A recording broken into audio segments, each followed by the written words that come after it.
Morning class 7। आज हम लोग 9C और 9D ये दो एक्सरसाइज थी वो हम आपकी आज खत्म कर देंगे। कल थोड़ी बहुत कोई चीज बचेगी वो देख लेंगे। तो 9C में हम दूसरा क्वेश्चन चला रहे थे। तो दूसरे क्वेश्चन में हमने देखा कि पहला हमने क्वेश्चन पढ़ा दिया था जिसमें आपको सभी एंगल बताने थे। इसमें भी वही चीज है, adjacent angle, vertical, opposite and corresponding angle से आपको सॉल्व करना है। तो ये फिगर बना है, तो इसको हम कैसे करें। समस्या ये पड़ रही है हमको कि हमें पी एंगल निकालना है। तो हमें क्या करना है, ए सी और बी डी एक पैरेलल लाइन है, तो हम इसके भी एक पैरेलल बना सकते हैं। इसका नाम हम ई डाल दें, जैसे आपकी किताब में सी है तो लो सी हमने कर दिया, इसको ई कर दिया। इससे कोई दिक्कत नहीं है, कोई भी नाम आप कुछ भी डाल सकते हैं। अब आपके सामने क्लियर स्थिति आ गई। क्या हमने देखा, जैसे इसको अगर आप ड्रॉ करते हैं आगे, इसको प्रोड्यूस किया तो ये देखो एफ के आकार का शेप बन के आ गया। तो ये हमारा 145 है, तो ये भी हमारा 145 का होगा। क्यों होगा, ये करस्पॉन्डिंग होगा। अब हम इसकी तरफ नजर मारते हैं तो जरा देखो, ये भी इस तरह आ गया, तो ये F बन गया। तो ये 138 का था, तो ये भी 138 का होगा। अब हम क्या करते हैं, इन दोनों नंबरों को जोड़ दें और सर्किल का पूरा हमारा आ गया 360 से इसको माइनस कर दें तो ये हमारा प्रोड्यूस हो जाएगा। लेकिन ये तो हमने आपको और नहीं करा है। अब इसका आपको रीजन सहित लिखना है। अब इसका रीजन कैसे लिखें, ये समस्या हमारे सामने है और तुम्हारे सामने है। हम तो रीजन लिख देंगे, लेकिन आपके सामने सबसे बड़ी है, हमने समझा दिया। अब जैसे देखो, ये पिक्चर आपकी तरफ है, हम जैसे ई तक लिखा है, हम इसको F लिख दें, इसको G लिख दें, कोई भी नाम अपनी तरफ से लिख सकते हैं। जब तक ये नाम नहीं लिखोगे तब तक आप एंगल शो नहीं कर सकते हैं। अब हमने जब नाम लिख दिया तो F A E एक एंगल दिख गया। जैसे हम यहाँ पे नाम लिख सकते हैं F A E यानी कि 145 डिग्री, इतना आ गया। अब चला यहां पे नजर मार लो, BOC, ये एंगल आ गया BOC। इधर से नीचे वाले नहीं देखना है, या ऐसा देख लो, चलो AOC,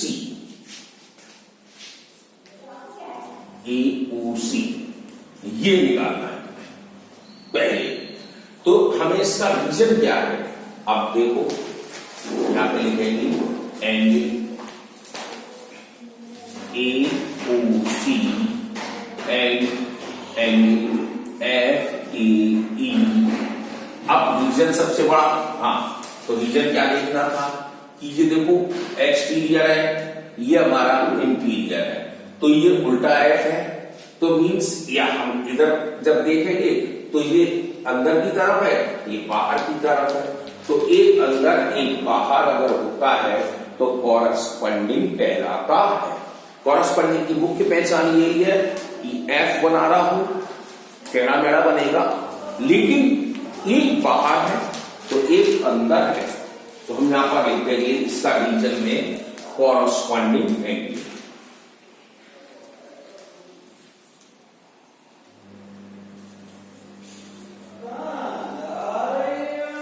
ये चीज दिया।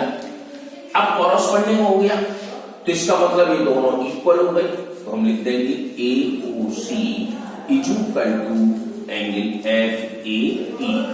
तो AOC, तो हमारा ये FAE हमको गिवन में है, तो 145 का आ गया। तो पहला हमने क्लियर कर दिया 145 का।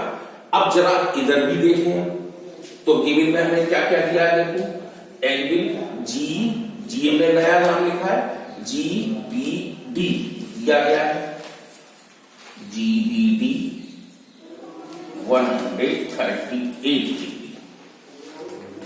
अब हमें निकालना है ये वाला BOC, तो हम लिख सकते हैं क्वेश्चन मार्क। यहां तक आपको बात समझ में आ गई। तो अब क्या देखें, BOC एंड GBD,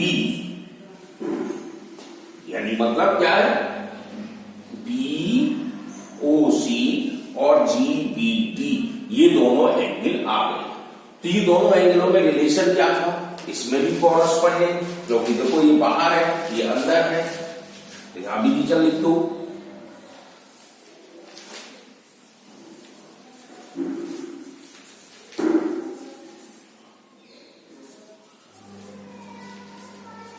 जब तक आप रीजन नहीं लिखेंगे तब तक आपकी इसकी वैल्यू क्लियर नहीं मानी जाएगी। ऐसे तो हमने ऑरल कर दिया, आप भी ऑरल ही करेंगे, लेकिन आप रीजन लिखेंगे तभी आपका ही क्लियर है और तभी मार्क्स मिलेंगे। तो BOC बराबर GBD, तो BOC is equal to 138 degree. अब आपने देखा कि हमारे ये दोनों नंबर शो हो चुके हैं। अब हम क्या करें, इस तीसरे को भी देखना है, तो हम देखेंगे AOB,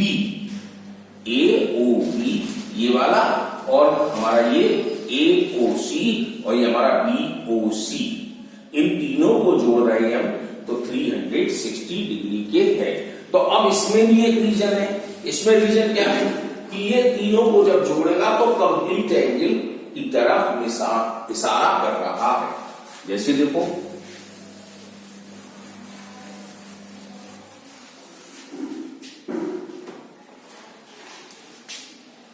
पहला AOB प्लस जोड़ रहे हैं एंगल AOC प्लस और angle BOC is equal to complete angle लिख देंगे आप। अब AOB हमको पता नहीं है तो हम यहां पर P लिख सकते हैं, क्योंकि इसने P को इंडिकेट किया है, प्लस इसका हमें रीडिंग मालूम है AOC की 145 प्लस इसकी रीडिंग मालूम है 138 की, और कंप्लीट एंगल हमारा 360 डिग्री का होता है। तो P प्लस इनको जोड़ दें, 8 5 13, 4 3 7 और 1 8, 1 1 2,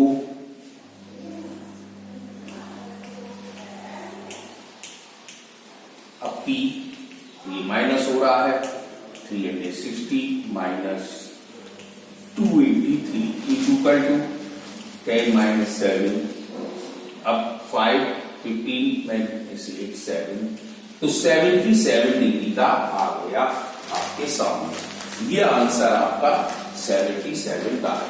तो ये रीजन ही जब तक नहीं लिखेंगे तब तक क्वेश्चन पूरा नहीं है। कल भी हमने देखो आपको रीजन लिख के दिखाया था, तो आपके ये वाली एक्सरसाइज 9C कंप्लीट हुई। अब 9B में देखो,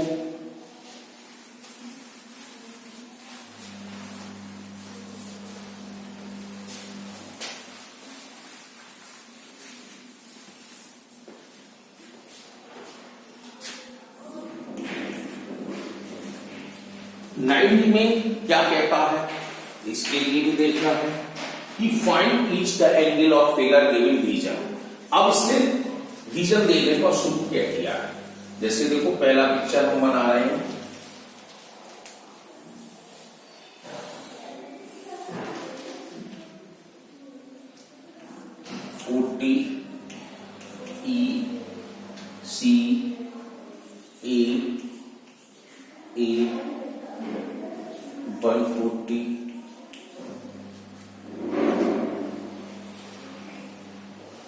B और D E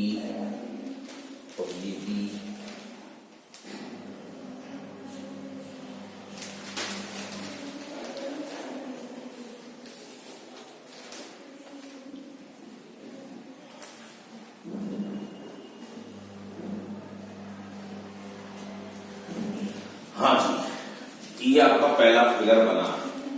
अब इसमें अननोन नंबर है हमारे ए और बी, इनको बताना है इस चित्र को देखते हुए और रीजन भी लिखना है। तो कैसे देखें? अब तुम्हारे पास ई, सी और ए ये एंगल दिया गया है। इधर देखते हैं तो ए, बी, डी दिया गया है। अब जरा एक नजर मार लो आप कि अगर हम इसको प्रोड्यूस कर दें, इसको प्रोड्यूस कर दिया, इसको भी प्रोड्यूस कर दिया, तो ये पैरेलल लाइन आ गई। अब पैरेलल लाइन जब बन गई तो इसने सिंबल भी दिया है, आपने ध्यान नहीं दिया, ये एरो बनाई गई है, ये एरो। इसका अर्थ ही ये है कि ये दोनों साइड पैरेलल है। इधर भी देख सकते हो, ये देखो दो एरो लगाई है। तो मीन्स ये है कि पैरेलल लाइन है। हम अब रीजन कैसे लिखें? जैसे ई सी पैरेलल ए बी, जैसे ई सी पैरेलल ए बी हमने लिख दिया। अब क्वेश्चन दिया है एंगल ई सी ए, ई सी ए, ये गिवन एंगल दिया गया 40 डिग्री का, 40 का। तो इसको पूछा गया, तो जरा देखना क्या बन गया, जेड बन गया। और जेड बना तो अल्टरनेट एंगल हो गया। तो दोनों देखो इंटीरियर आ गए, अपोजिट साइड है इंटीरियर, तो हम लिख सकते हैं एंगल सी ए बी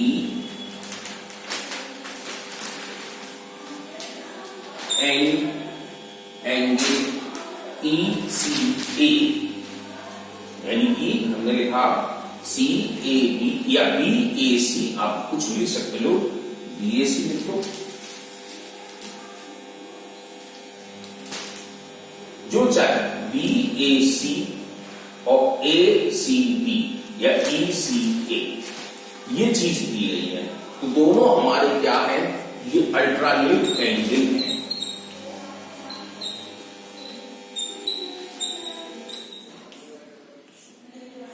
ये अल्टरनेट एंगल में आ गए दोनों। तो अल्टरनेट एंगल होती है तो ये दोनों क्या हो जाते हैं, बराबर। तो हम लिख सकते हैं यहां पर B A C is equal to angle E C A, यानी ये एंगल बराबर, इसकी वैल्यू ए और इसकी वैल्यू 40 डिग्री। तो ए की वैल्यू हमने 40 डिग्री निकाल दी। कब? जब ई सी और ए बी पैरेलल है तब। अब यहां पर आ जाइए, यहां पर भी कोई चीज देखने को आपको मिलेगी। ये देखो ये एरो है, अब इसको प्रोड्यूस कर दीजिए, तो देखो ये और इसको यहां पर प्रोड्यूस कर दीजिए, बन गया। अब इसको ना देखे, अब इस चीज को देखिए, तो ये चीज आ जाएगी क्लियर। तो ये अल्टरनेट ये भी हो गया 140 है, तो ये भी 140। लिखेंगे कैसे, ये भी देखो ए बी पैरेलल डीई ए, ये संबोधन जरूर दिखाना पड़ेगा। अगर ये नहीं दिखाएंगे आप तो कैसे क्वेश्चन समझा जाए कि ये पैरेलल है कि नहीं है। अब यहां पर एंगल आ जाओ, ए बी डी, ये 140 डिग्री का, ए बी डी 140 डिग्री। अब रीजन में आ जाओ, तो क्या लिखोगी, हमें ये एंगल निकालना है, तो ई डी बी ये हो गया, या बी डी ई। आप कैसे भी चलिए, चाहे इधर से चलिए चाहे इधर से चलिए, आपका रीजन वो ही आएगा। तो ई डी बी एंड इधर आ जाओ ए बी डी। अब इन दोनों का रिलेशन, ये भी अल्टरनेट है,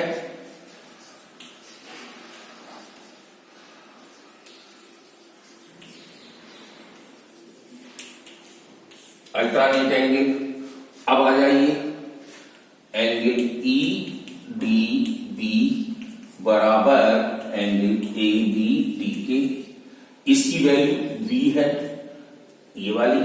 अब इसकी वैल्यू आपके पास 140 डिग्री। तो अब हमें आंसर दोनों मिल गए। ए की वैल्यू 40 डिग्री की है, बी की वैल्यू 140 डिग्री की है। तो इस तरह से आप इसको सॉल्व करेंगे। ऐसे ही अगला क्वेश्चन आएगा कि किस प्रकार से इस ट्रायंगलों की वैल्यू निकाली जाए, वो देखो।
अब इसमें भी देखो एरो है,